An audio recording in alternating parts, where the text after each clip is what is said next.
Thousands of FirstEnergy customers are still getting nothing when they go to flip those light switches. And this all goes back to the winds on Friday. And that windy weather continues today, leaving some worry the lights won't be coming back on anytime soon. Anthony DeFilippo joins us in studio. Anthony, you talked to FirstEnergy today. What are officials there telling customers? Kaylee, FirstEnergy says crews have restored about 98% of the outages reported since Friday, but some homes are still without power right now. Some customers say they're getting mixed messages about when their electricity will finally come back. You've reached our emergency outage reporting center.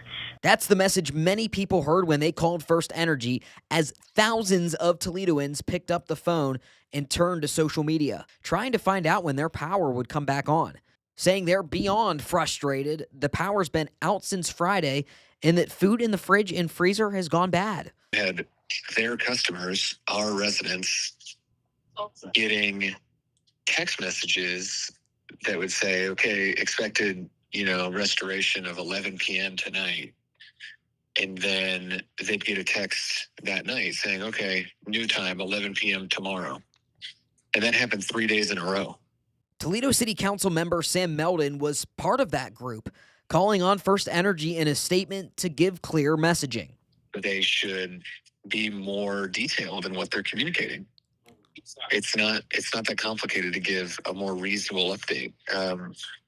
To go from 11 p.m. one night to 11 p.m. the next night, it's just leaving people without information and, literally in the dark and the cold.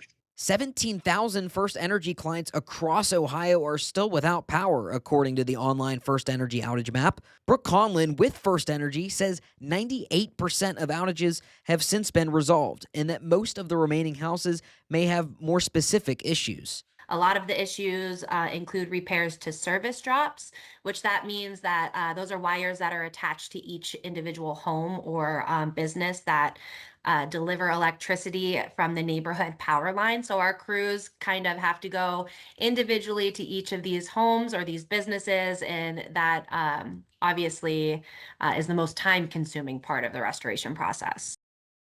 I asked Brooke Conlin when those remaining 2% can expect service to return. She couldn't give me an exact time and said the outages vary case by case.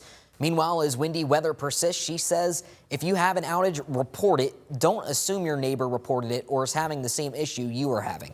Reporting in studio, Anthony DeFilippo, WTOL 11.